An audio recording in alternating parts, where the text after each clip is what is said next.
How small business moves forward takes us all the way through the magic of Google and Zoom. And we say hello to Bob Lennon. Bob is with Thermalwood, Canada. And I can't help but think, Bob, that this whole situation with what you guys are dealing with, because I know that Thermalwood Canada produces a very niche product for markets literally all over the world. You have customers all over this planet. But let's start with the more personal thing. You've got a wife and daughter who work in the healthcare industry. So get us up to date a little bit about what people are going through. You're out there in Bathurst, New Brunswick, and I know this hits very close to home. Yeah, no, well, we're very fortunate in one way that there's nobody's been touched with the virus here in our region. But everybody's worried anyways. There's you drive downtown and down St. Peter's Avenue, which is the main drag where all the businesses are, and it looks like a Sunday afternoon, like no traffic. I should say Sunday morning, because there's always Sunday shopping, and it only starts at noon. But it's more like a Sunday morning. There's very little traffic there. The people are pretty stressed out at the hospitals too. They haven't figured out, they know something could be coming, and everybody is right on the edge, and the strings are pretty taut. Now, what are you doing yourself at work and at home to embrace this whole idea of leadership that we've all suddenly been thrust into? We were talking to our friend Darren Mitchell the other day from Trout River Industries. He was talking about the difference now between a peacetime CEO and a wartime CEO. Love to hear your thoughts about that, and anything you can share with people who are watching these conversations to hear what you folks are doing at Thermalwood. Well, Gare, like we talked a little bit prior to this meeting, is that, at the end of the day, I don't know anything about small business. I came from a large corporation before starting a business, and everything I do is more experimental. I'm trying stuff that I learned in the past and trying to adapt it to today. But one of the things that I believe is the way to go, and it ties into a couple of the interviews you've already had. Some people have talked about, we've got to take care of our mental health is one of the elements. We got to be able to celebrate the small wins. These are all messages I've heard in some of the videos you've done already. And when I look around, and if people are looking and listening to the news all the time, I hate to say it, but the news, there's nothing positive on the news. Everything is negative. The numbers are growing. People are getting sicker. People are dying. Those kind of things, and that just scares the crap out of people. One of the things that I've personally, in my personal life, is I've been an optimist, and sometimes that optimism is not good for me because I think too much on the positive side. But in this particular case, everybody is reacting to something that's going on. We're all reacting. I reacted the first week that they called a state of an emergency in the province of New Brunswick, and that we were told to shut down non-essential businesses, which we did. Then we had to get ourselves ready for how are we going to survive through this, through a cash flow crunch, and making sure that that part was making our business healthy, okay, so that we can survive through this. The next step now, and what I've been focusing on for the last week and a half, is being proactive and trying to think about what's the world going to be like when we emerge from this, and how we can hit the ground running. So, because again, coming back to my point about not knowing about small business, but one side of it, and you and I talked about this just before we went on air, is that might be a good thing for us because we don't know, because nobody has a clue what the future is going to be. So, we need to try to figure that out. So what I've been doing is that I started this a couple of days ago. I've started reaching out to people inside my network and customers and asking them what they think we're going to look like when we emerge from this. What's going to change in the world? And from that, I'm going to try to put all that into a pot and come up with my vision of what Thermalwood is going to be like when this is ends. Now, And I what do need know to do one to get thing. there.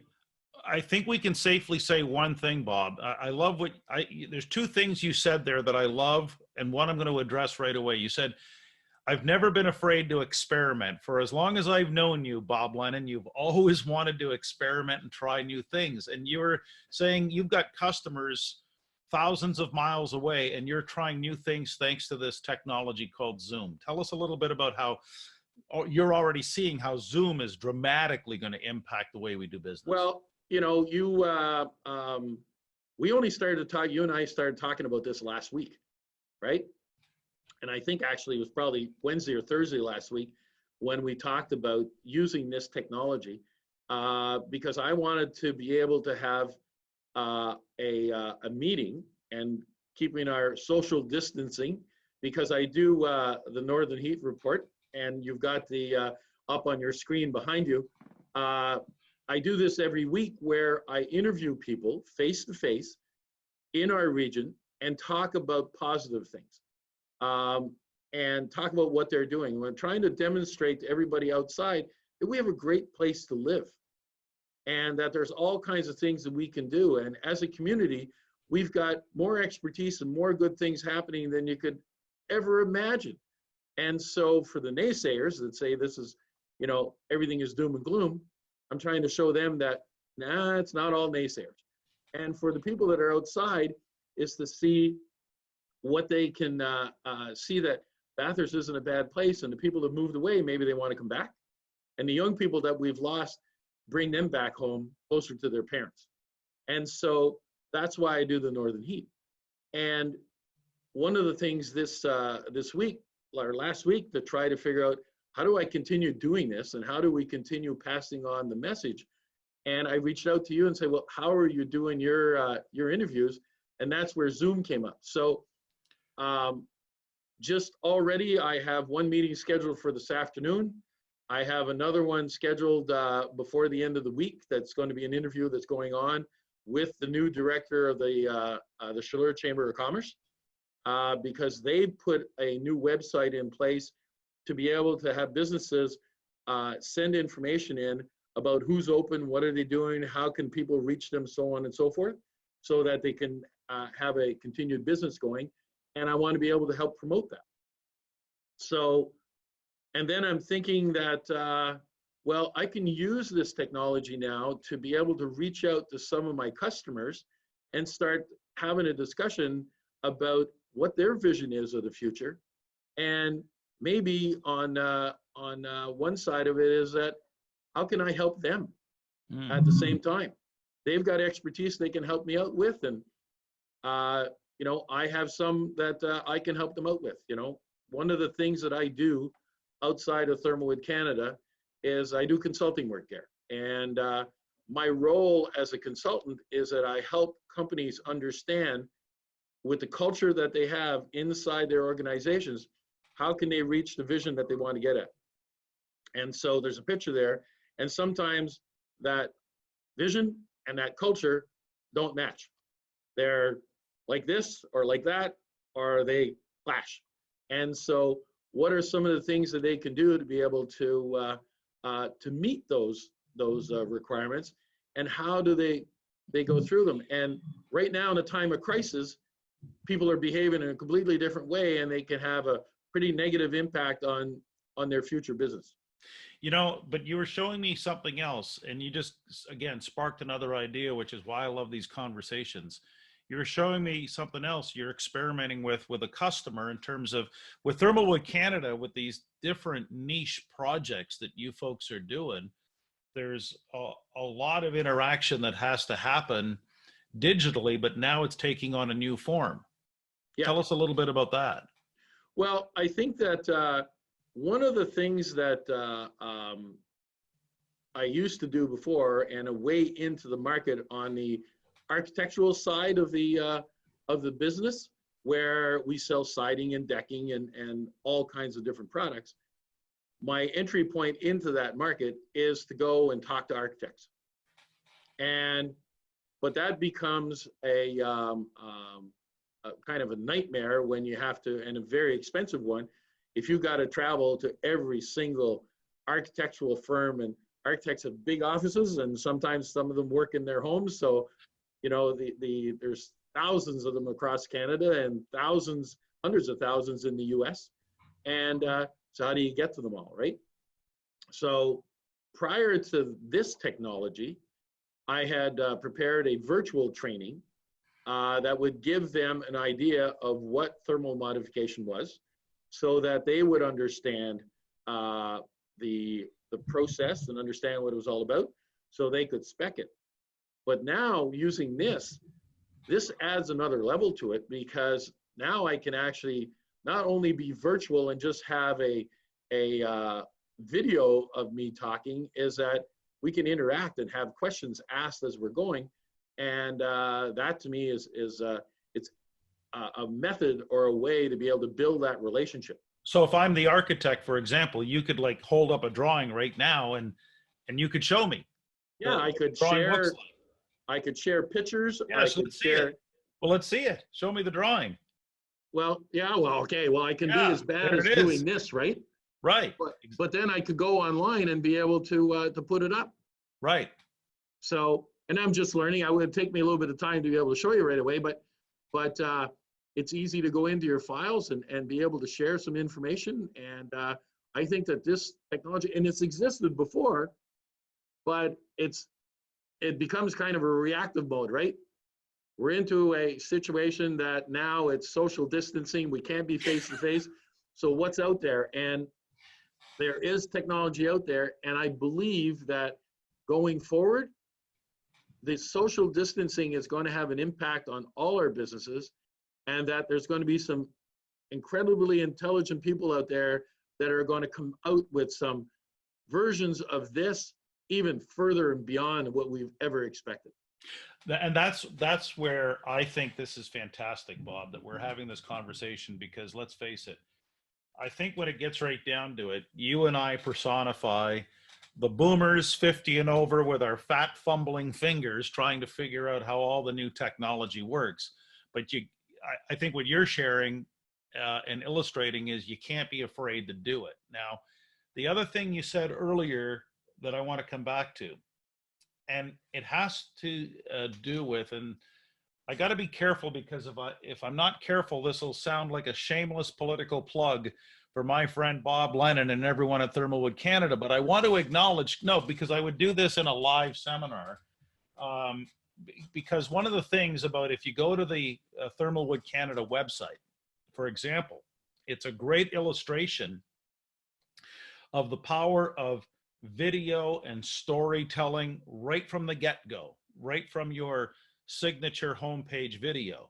And what I think you've done very, very well, and so many people could benefit from, and especially now, is you figured out how to put a human face in the digital space. So you do this with your Northern Heat reports, because we see you coming up in our different feeds on Facebook and YouTube and LinkedIn and what have you. But then when you see all that, and then you see like, there's the guy right there, it brings this human element, Bob, to it. And where I give you tons of credit is that you've been doing this for well over a year. And so I'd love to hear your thoughts about momentum. Coming out of this, there's market share that's going to be grabbed, and I think it's going to be gobbled up by those who didn't start from a standing start. In other words, they already had to be moving, and you've been moving for a while. Yeah, there's a couple of ways of looking at this, Gare, is that one of them, to keep your sanity through all of this this chaos that's going on in the world, we need to really look forward and try to figure out what's the next steps we need to do so we can hit the ground running, as I mentioned a while ago, and hit the ground running so that when the fog lifts, and I used this yesterday with somebody, when the fog lifts, we can see where the ground is. And right now we can't see the ground. It might only be a couple of inches below that fog, and it could be a couple of feet, but we need to be able to get ready for that change. And We are creatures of habit, and change is not something that anybody likes to do, but we need to prepare for it. And so, you know, that's one of the keys of getting ready, is that understanding that there's going to be change, because I do not believe, and I don't think I'm the only one, that the world is going to be the same when we emerge. You know, just take the social distancing. You know, people are doing things differently. You go to the grocery store to get what you need, and you don't go down an aisle that there's somebody there. You know, you've changed your behaviors. Well, how's that going to have an impact on the economy when we come out? And so if we're not prepared to start thinking that in that way, and we think in the old ways, we're going to get crushed. So we need to figure out what are ways of setting ourselves not apart, but preparing us. And the ones that are most prepared will be the ones that are going to succeed. Which has always happened through the course of human history.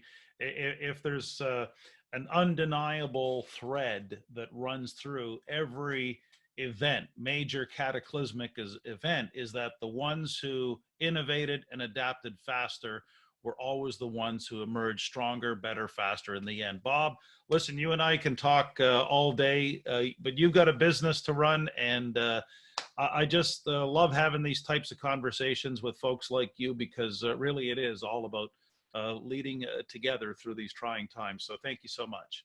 Well, thank you very much, Gare, for inviting me to this interview. And, you know, if I can help anybody, just give me a call, send me an email, look up Thermalwood Canada on the website, and our emails and contact information is there. Just give me a call, and I'd be glad to talk. And I'm sure if anybody calls me up, I'm going to learn just as much from them as they might be able to pick up from me. Thanks again. Just well said, Bob Lennon. Just like so many of the other folks we're having conversations with, hey, if you're stuck, don't be afraid to call. I know there's Tim Beach out in Calgary. I know there's Craig Harder out in Edmonton. I know there's Julia Olton in Vancouver. There's so many folks that we've been talking to.